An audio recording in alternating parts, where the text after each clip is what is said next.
देखो भाई, आज हम बात करेंगे DMLT सेकेंड ईयर के पेपर है। ये paper first relevant disease and microbiology second और बायोकेमिस्ट्री सेकंड। ये DMLT सेकेंड ईयर का पेपर है जो मार्च 2026 में हुए थे। ठीक है ना।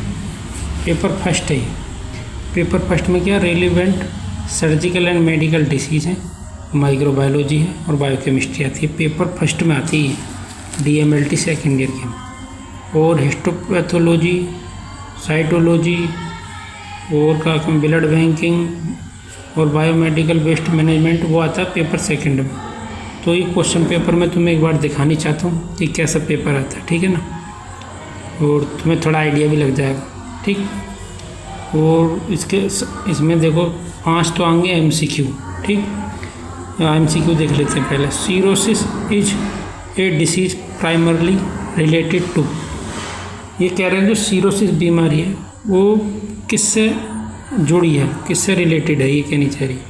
पित्त की थैली, जीबी से, लीवर से, तिल्ली से, पैनक्रियाज से। तो बहुत इजी क्वेश्चन है ये। और तुम्हें थोड़ी बहुत भी जानकारी है मेडिकल लाइन की तो सब जानते हैं लीवर से रिलेटेड बीमारी। ठीक है। और तुम देखना चाहते हो कि ये सीरोसिस बीमारी अल्ट्रासाउंड में कैसे दिखती है तो मेरे एक दूसरा YouTube चैनल है, उस पर जाकर देख सकते हो कि सीरोसिस कैसी दिखती है अल्ट्रासाउंड। इसमें लीवर का साइज़ जो है छोटा हो जाता है। ठीक है ना।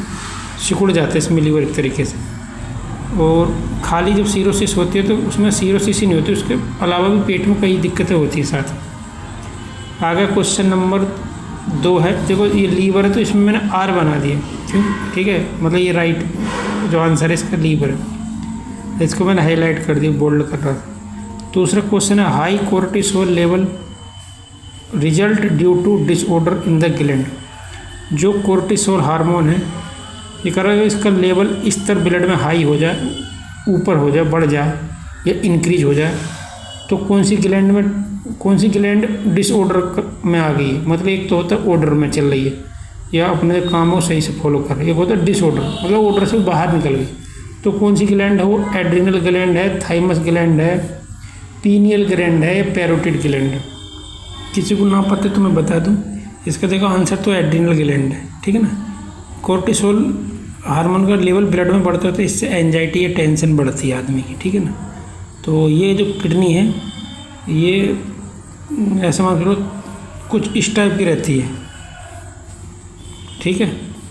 ट्राइंगल टाइप की, त्रिकोण साइज की रहती है। किडनी के जस्ट ऊपर होती है, दोनों किडनी के ऊपर रहती है। और ये थाइमस ग्लैंड रहती है, ये रहती है थोरसिस में, चेस्ट में रहती है ये। लेकिन ये जैसे जैसे इंसान बड़ा होता है ये थाइमस ग्लैंड गायब हो जाती है। ठीक है। बच्चों में ही रहती है जाती। पीनियल ग्लैंड ये सब जानते हैं, सबसे छोटी ग्रंथि है, ये दिमाग के अंदर रहती है। एक होती है पैरोटिड ग्लैंड जो बिल्कुल दोनों कानों के जस्ट नीचे रहती है। छोटे बच्चों में ये इसमें इन्फेक्शन हो जाता है। तुमने देखियो गाँव में जो डॉक्टर है वो पैरोटिड ग्लैंड पर क्या लगा देते हैं, वो लगा देते हैं एक टेप टाइप का आता है चिपकाने का जिसमें छेद छेद से रहते। कहते हैं ना टॉन्सिल बढ़ गई है वो इससे रिलेटेड है कुछ। ठीक है ना। और वैसे टॉन्सिल मुंह में होते हैं और ये पैरोटिड कान के नीचे होते हैं, फिर भी इनका कुछ संबंध रहता है आपस में। आगे है question number 3। Serum PSA level are raised in cancer of. Serum PSA जो लेवल अगर बढ़ जाएगा तो कौन सा कैंसर होगा? Prostate cancer. ये पैराथायराइड ये गले में रहती है, थायराइड के जस्ट पीछे चने के दाने के जैसे 4 रहती हैं शायद, ये 4। ठीक। और प्रोस्टेट इस जो हमारा यूरेथ्रा है वो इसके बीच में कोई निकल गया था। ठीक है ना। ये मेल में रहती है, पुरुषों में रहती है प्रोस्टेट। इसको गांव की भाषा में गदूद भी बोलते हैं। तुम देखना चाहते हो प्रोस्टेट कैसी दिखती है अल्ट्रासाउंड में तो ये मेरे दूसरे चैनल पर देख सकते हो। ठीक है ना। ये बढ़ जाती है तो खून में क्या है ये PSA लेवल बढ़ जाएगा। मतलब ब्लड निकाल कर पहले सीरम को अलग करेंगे, फिर सीरम की जांच करेंगे प्रोस्टेटिक सीरम। यार मैं इसकी फुल फॉर्म भूल गया, मेरी याद तो थी। सीरम प्रोस्टेटिक सीरम यार क्या थी, मेरे दिमाग से उतर रही है, मैं बता दूँगा। और ये है पैनक्रियाज भी नहीं है, पिट्यूटरी भी नहीं, इसमें प्रोस्टेट है।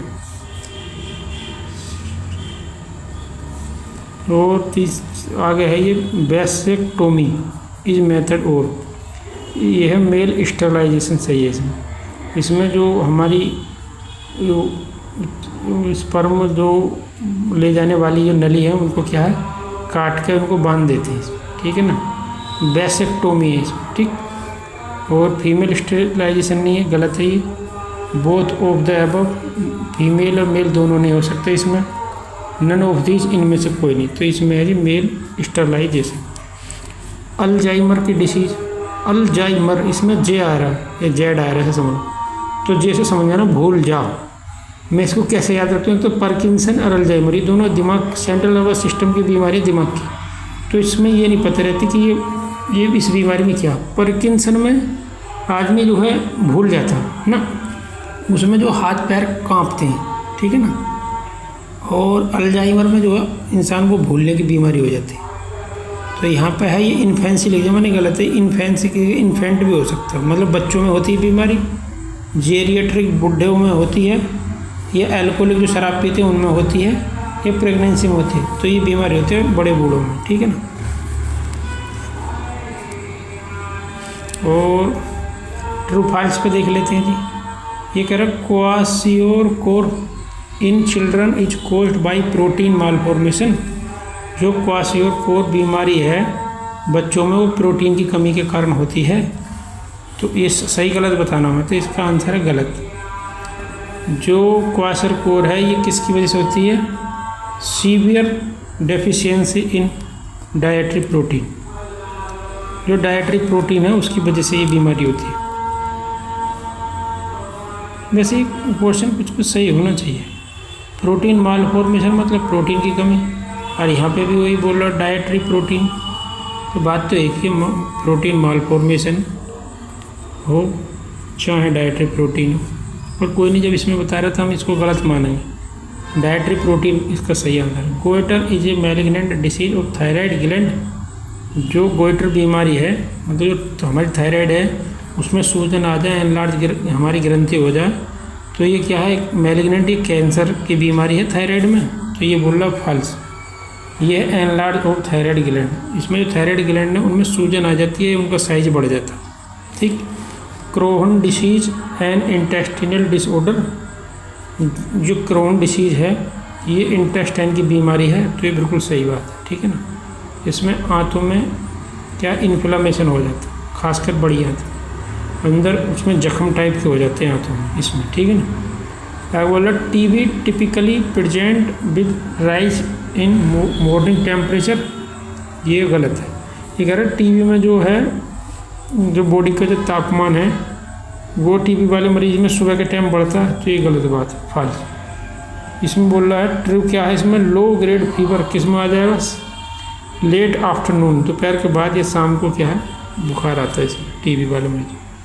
Haemophilia patient are treated by transfusion of platelets, haemophilia को बोलते हैं बर्लांता, कक्षा 11-12 की बुक में पढ़ेगा। ये जो बीमारी है ये ट्रीटेड बाय ट्रांसफ्यूजन प्लेटलेट, अगर किसी को हीमोफीलिया की बीमारी है और उसको हम प्लेटलेट के पाउच चढ़ा दें जिसे जम्बो पैक कहते हैं, तो वो मरीज़ ठीक हो जाएगा, तो ये कह रहा है फॉल्स, नहीं होगा। इन्हें चढ़ाएंगे क्लोटिंग फैक्टर, ठीक है, क्लोटिंग फैक्टर कंसंट्रेशन, ना कि प्लेटलेट, क्योंकि इसमें जो है हीमोफीलिया क्या बीमारी, इसमें अगर इंसान की चोट लग जाएगी तो इसमें खून बहता रहेगा। खून क्यों बहेगा, क्योंकि जो क्लोटिंग फैक्टर की कमी होगी उस मरीज़ के अंदर, तो हम क्लोटिंग फैक्टर लगाएंगे उसको, ना कि प्लेटलेट, ठीक है। तो क्लोटिंग फैक्टर पर्याप्त मात्रा में बॉडी में होंगे तो फिर क्या हो जाएगी, ब्लीडिंग नहीं होगी, ठीक। अब चलते हैं जी हम इस पर फिल इन द ब्लैंक्स में।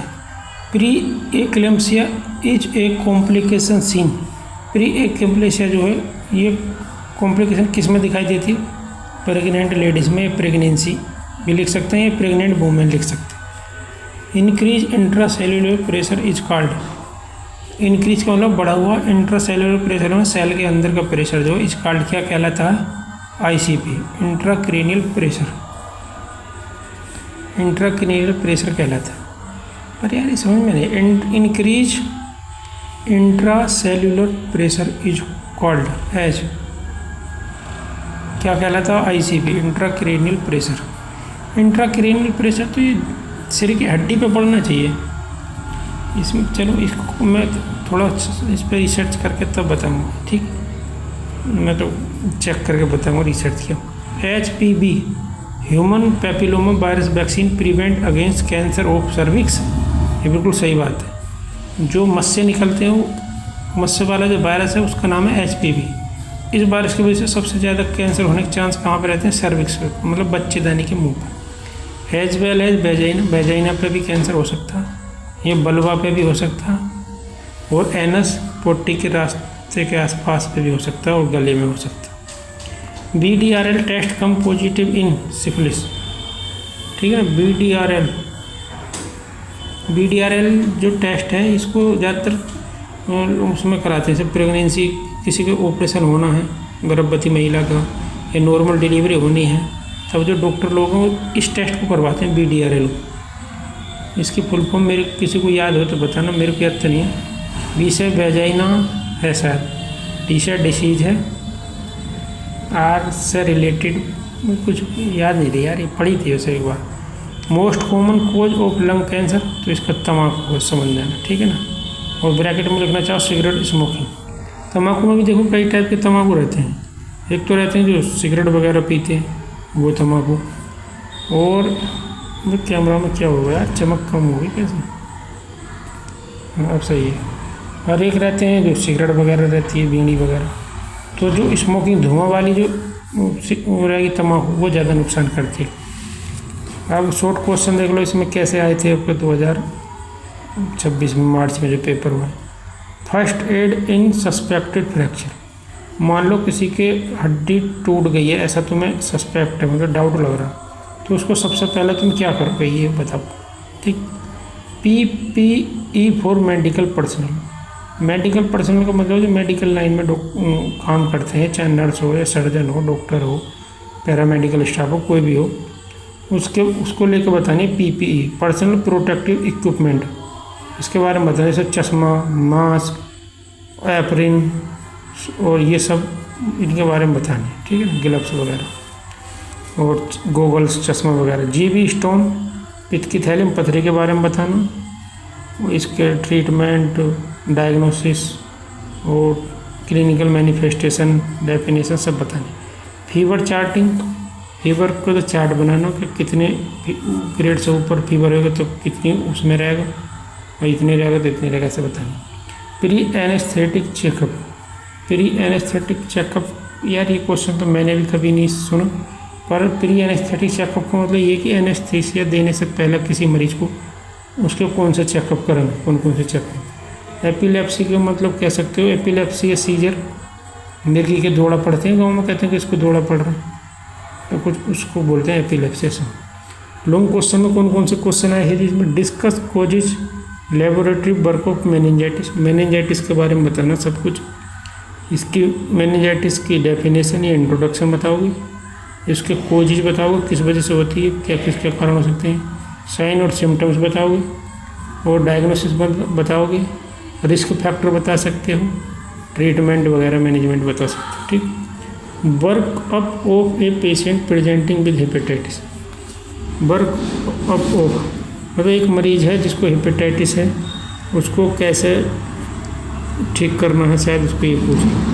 कहने का मतलब तुम ये सब बोल रहे हो, बस हेपेटाइटिस के बारे में लिख देना सर। हेपेटाइटिस क्या है, किस में ये बीमारी होती है, इसके टाइप क्या है, इसका ट्रीटमेंट क्या है, इसके सिम्टम्स क्या होंगे, बात खत्म, ठीक है। डिफाइन एनीमिया, एनीमिया सब जानते हैं, खून की कमी हो जाती है बॉडी में, तो उसको एनीमिया बोलते। इसके टाइप, रीजन वगैरह सब बताने, कोजिज जो भी है। Discuss in the detail pathogenesis, इसकी पैथोजेनेसिस बतानी है। एंड लेबोरेटरी वर्कअप, मतलब लेबोरेटरी में कौन सी जांच होंगी जिससे एनीमिया की जांच कंफर्म हो सके कि एनीमिया इस मरीज को है या नहीं है। Of nutrition value, BMW biomedical management बतानी, biomedical waste management. Antenatal care in pregnant female, antenatal care बतानी in pregnant female. Artificial intelligence in health care, कितना स्मार्ट बंदे ने एक क्वेश्चन पेपर बनाया, उसकी दिमाग को दाद देनी पड़ेगी बस एक तरीके से देखे देखो उसने एआई का ज़माना, तो वैसे उसने क्वेश्चन भी एआई से रिलेटेड रख दिया, artificial intelligence in health care. मतलब एआई की वजह से हम क्या क्या कर सकते हैं मेडिकल लाइन में। तो सबसे ज़्यादा एआई का यूज़ तो सबसे फ़ायदेमंद तो यही है कि इससे एआई की वजह से जो है आजकल क्या है, सर्जरी हो सकती है, ठीक है ना। और सर्जरी ऐसे भी हो सकती है कि वजह से कोई डॉक्टर मान लो चीन में बैठा है, तो चाहे तो इंडिया के आदमी की भी सर्जरी कर सकता है एआई की मदद से। ऐसी अभी एक न्यूज़ भी आई थी कुछ दिन पहले, जो कि सच है। डॉक्टर चीन में बैठा है, अरे और मान लो उसने सर्जरी कर दी किसी दूसरे देश के मरीज़ की, दूसरे देश में मरीज़ है, सिर्फ किसकी वजह से, एआई की मदद से। उधर कंप्यूटर से एआई से ही ऑपरेट कर रहा है, इधर मरीज का ऑपरेशन हो चुका है, ऐसा समझना, इतनी बड़ी बात है, ठीक है। और जो रोबोट वगैरह जो सर्जरी कर रहे हैं, तो वो भी एक तरीके से एआई की हेल्प से ही कर रहे हैं वो, ठीक है ना कि खाली उनमें रोबोट है, उनके अंदर एक तरीके से कंप्यूटर सेट है, तभी तो कर रहे हो। तो अब ये पूरा क्वेश्चन पेपर होगा जी हमारा, ठीक है ना। अब ये वीडियो बंद करते हैं, ठीक।